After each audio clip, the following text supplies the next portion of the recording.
John Michael Rubenstein. Where to begin? Let's try this.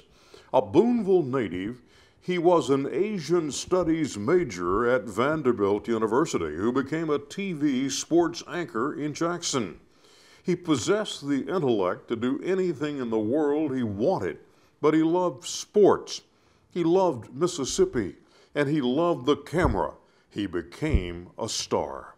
He had only one navy blue sports jacket, one tie, thick horn-rimmed glasses, and sometimes shaggy hair.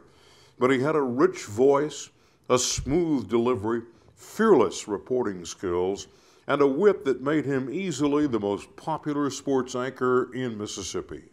He pursued stories relentlessly and didn't mind rankling a Bobby Knight or an Ed Too Tall Jones along the way. Rube, as we called him, sometimes lovingly, did not see color. He certainly did not see black and white. He saw people, and the people were viewers. He covered the SWAC as if it were the SEC. He covered a second-string halfback at Lanier High School in Jackson as if he were the next Walter Payton. Rube had opportunities to leave Jackson for larger markets, but he knew the best stories were in Mississippi. And as usual, he was dead on. After his TV career, Rube continued telling Mississippi stories at the Mississippi Sports Hall of Fame and Museum, a place he loved dearly. He was a charter member of the group that began the quest for the museum. He became the museum's only executive director until his death on December 1st, 2011. In Mississippi sports, Michael Rubenstein made a difference. A huge difference. Indeed, he made Mississippi as a whole a better place. His approach, unorthodox approach, I might say, proposing a question that sometimes were complex and sometimes they were humorous.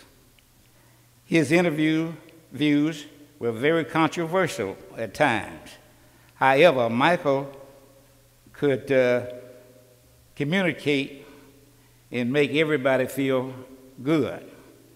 When he came out on Lynch Street, and the kids in the community on Lynch Street would be there, Michael would even communicate with them in rap, and then he would translate it into English.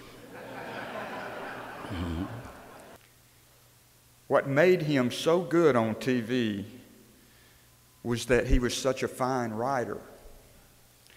He was crisp. He was eloquent.